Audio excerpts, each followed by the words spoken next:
dagaalkan oo u dhaxeeya ciidamada Puntland iyo kuwa Soomaaliland ayaa saaka galinkii hore ka qarxay degmada Tukaraq ee gobolka Sool kaasi oo Soomaaliland u suurta gashay inay gudaha u galaan degmada Tukaraq oo halkaas uu yaalay kastama ay cashuuraha ku qaadaan dawladda Puntland lama oga khasaaraha rasmiga ah ee ka dhashay dagaalkaasi maadaama ay wali soo fadhiyaan labada ciidan walow dhawaqa rasaasta laga maqlayo degmada Tukaraq yaageeda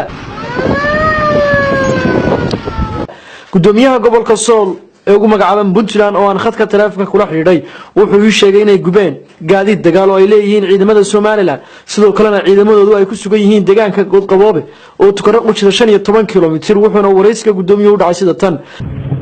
kan waxa weeye waa ka faa'iideysan doonaa nimanka dardarada ku soo doonteen meeshan waa qabsan doonaa laascaanood waxaad noo sheegtay dhankiina wax khasaara ma jiraan oo iyaga qudhooda waxa sheegtay in khasaare soo gaarsiin oo laba gaari ay ka gubteen labada gaarina gubteen maxaad waxa qajinaysaa labada gaari waxa sheegay inta badan dadkii ay baaqeen magaalooyinka dhaafeen la sheegay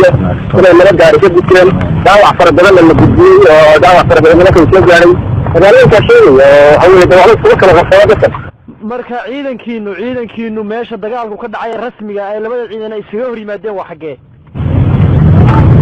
waa Tukaraq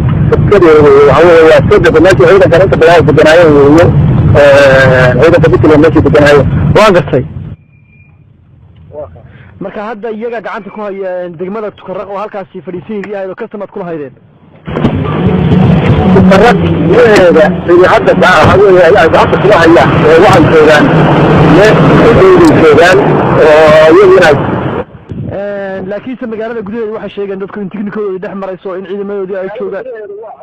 magaalada gudaheeda waa xilla ciidamada la joogaan wax ciidamada la joogaan meel xoogaa ay joogaan nimankan Soomaaliland waxaa tiri waxay noo fursad noo siinaysaa weerarkan lagu soo qaaday in aan laascaanood qabsano marka ma waxaad leedihiin Puntland baa laascaanood soo weeraraysaa Puntland waa la wareegi doontaa laascaanood waan gartay sababana waa ka faa'iideysan doontaa maanta arrintan weerarkan maanta la soo qaaday idinku hore ma ogeedeen in deegaanka uu ka socdo dhaqdhaqaaq siyaasadeed ama weerar la soo qaadayo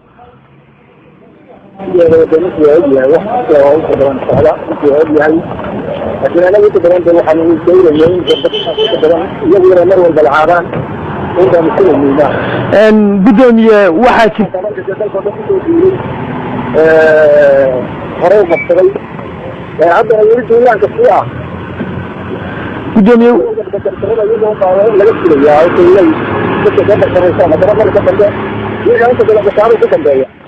gudoomiye waxaa jirta in idinkii Puntland Soomaaliland iyo Puntland heshiis ka dhaxeeyay xadkuna idin ahaa meesha la yiraahdo Tukaraq labadina ciidan idinkuna Tukaraq joogtaan iyaguna ay ka sokeeyay maxaa iska bedelay heshiiskaas Tukaraq ma ahayn wuxuu ahaa meesha la yiraahdo xoog iyo xadkiigu gudoomiye noo sheegtay in uusan meesha laga Tukaraq dagaal ka dhicin saasna ay ku qabsadeen ciidamada booliska idin joogeen Tukaraq waxaa ku booliska joogay dadna waxa weeye hareeraha ay ka soo mareen booliskuna lama hadlin waan gartay meeshii ciidanka ay bay soo weerareen baan ku yiri waxa weeye xoog bay kala kulmeen iyaguna khasaare gaaray dadna dib ay meeshoodii ugu noqdeen ciidamada Puntland xagee u yahay fadhiisikooda iyagu hadda ciidamada Puntland hadda fadhiisikooda waa fadhiisinka Soomaaliland waan gartay marka maadaama hadda Tukaraq iyo aagiidu ciidamada Soomaaliland ay ku sugayeen idigu talabada qaadaysa maxay tahay wala qaadana oo ku sheegay waxa kale oo aan ku faa'iideysan lahayn xaalada dib u qabsan waan gartay dadka caddaanka ay soo qaadeen magaalada ugu dhigmaadiyay dhanka Soomaaliland gudoomiyaha gobolka Sool oo aan la hadlay waxa uu sheegay ka qabsadeen ciidamada Soomaaliland walow uu sheegay in aysan kala kulmin wax iska cabina Mukhtaar Cabdi Jaamac wararka warbaahinta SBC laascaanood